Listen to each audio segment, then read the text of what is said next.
ऐसा हुआ कि नानक एक गांव के बाहर आकर ठहरे।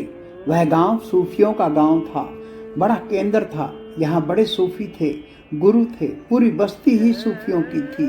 खबर मिली सूफियों के गुरु को तो उसने सुबह नानक के लिए एक कप में भरकर दूध भेजा। दूध लबालब था, एक बूंद भी और न समा सकती थी। नानक गांव के बाहर ठहरे थे, एक कुएं के तट पर। उन्होंने पास की झाड़ी से एक फूल तोड़कर उस दूध की प्याली में डाल दिया। फूल तिर गया। फूल का वजन क्या, उसने जगह न मांगी, वह सतह पर तिर गया और प्याली वापस भेज दी। नानक का शिष्य मर्दाना बड़ा हैरान हुआ कि मामला क्या है। उसने पूछा, मैं कुछ समझा नहीं, क्या रहस्य है, यह क्या हुआ? तो नानक ने कहा, सूफियों के गुरु ने खबर भेजी थी कि गांव में बहुत ज्ञानी हैं, अब और जगह नहीं है।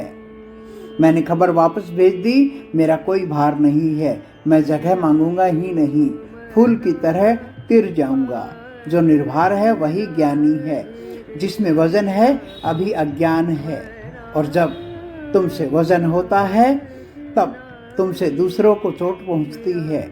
जब तुम निर्भर हो जाते हो तब तुम्हारे जीवन का ढंग ऐसा होता है कि उस ढंग से चोट पहुंचनी असंभव हो जाती है। अहिंसा अपने आप फलती है, प्रेम अपने आप लगता है। कोई प्रेम को लगा नहीं सकता और न कोई करुणा को आरोपित कर सकता है। अगर तुम निर्भर हो जाओ तो ये सब घटनाएं अपने से घटती हैं। जैसे आदमी के पीछे छाया चलती है, ऐसे भारी आदमी के पीछे घृणा, हिंसा, वैमनस्य, क्रोध, हत्या चलती है। हल्के मनुष्य के पीछे प्रेम, करुणा, दया, प्रार्थना अपने आप चलती है। इसलिए भौतिक सवाल भीतर से अहंकार को गिरा देने का है।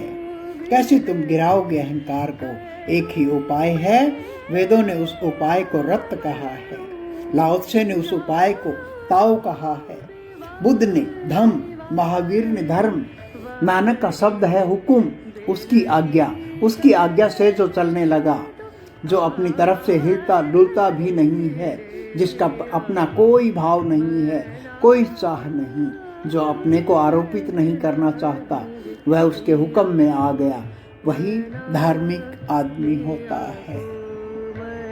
तो हमें वेदों के का जो उपाय है रित मानना ही होगा।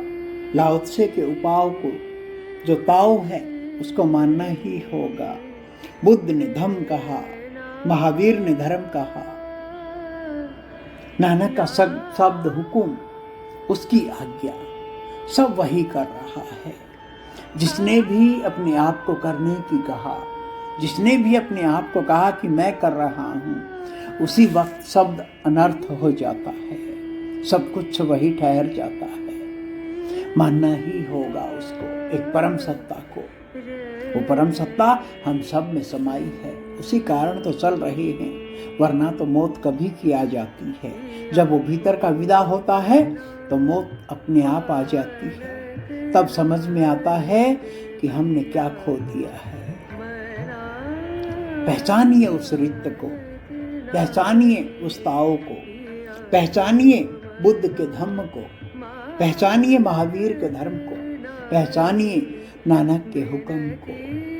तब सब कुछ वही हो जाता है।